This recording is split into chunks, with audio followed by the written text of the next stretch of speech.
Video kali ini akan mengulas mengenai asas hukum perdata, yaitu 5 asas hukum perdata terkait perjanjian.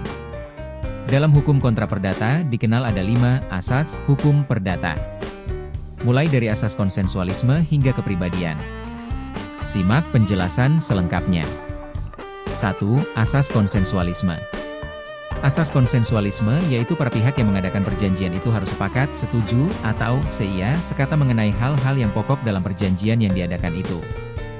Asas konsensualisme memiliki makna, yaitu para pihak yang mengadakan perjanjian harus sepakat dalam setiap isi atau hal-hal yang pokok dalam perjanjian yang dibuat. Asas konsensualisme telah tersirat dalam salah satu syarat sah perjanjian berdasarkan KUH Perdata, yaitu dalam pasal 1320 KUH Perdata. Pasal 1320 KUH Perdata menerangkan bahwa supaya terjadi persetujuan yang sah, maka perlu dipenuhi 4 syarat, yaitu 1. Kesepakatan mereka yang mengikatkan dirinya. 2. Kecakapan untuk membuat suatu perikatan. 3. Suatu pokok persoalan tertentu. 4. Suatu sebab yang tidak terlarang. 2. Asas kebebasan berkontrak.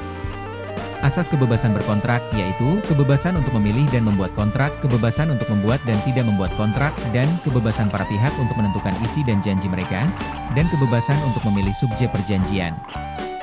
Asas kebebasan berkontrak memiliki makna bahwa para pihak yang mengikatkan diri memiliki kebebasan untuk hal-hal sebagai berikut. 1. Menentukan memilih klausa dari perjanjian yang akan dibuat. 2. Menentukan apa yang menjadi objek perjanjian. 3. Menentukan bentuk perjanjian. 4. Menerima atau menyimpangi ketentuan undang-undang yang bersifat opsional. 3. Asas pacta sunt servanda. Asas pacta sunt servanda yang bermakna adalah harus ditepati, sehingga dalam hukum positif rumusan normanya berarti, setiap perjanjian yang dibuat secara sah, berlaku sebagai undang-undang bagi mereka yang membuatnya. Asas pacta sunt servanda didasarkan pada pasal 1338 KUH Perdata, yang menegaskan semua perjanjian yang dibuat secara sah berlaku sebagai undang-undang bagi mereka yang membuatnya. Asas pacta sunt servanda berkaitan dengan kontrak atau perjanjian yang dilakukan antara individu yang di dalamnya terdiri dari 1. Perjanjian merupakan undang-undang bagi para pihak yang membuatnya. 2. Perjanjian tersebut mengisyaratkan bahwa pengingkatan terhadap kewajiban yang ada merupakan tindakan melanggar janji atau wan prestasi. 4. Asas itikat baik. Asas itikat baik memiliki makna melaksanakan perjanjian dengan maksud atau itikat yang baik.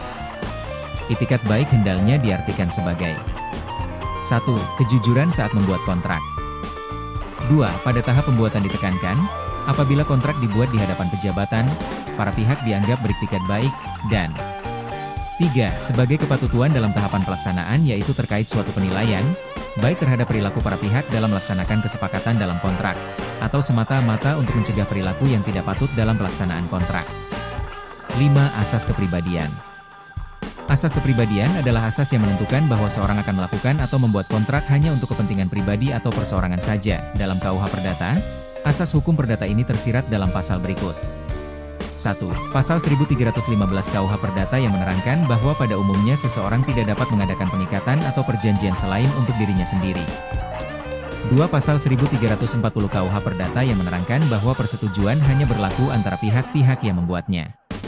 Persetujuan tidak dapat merugikan pihak ketiga, persetujuan tidak dapat memberi keuntungan kepada pihak ketiga selain dalam hal yang ditentukan.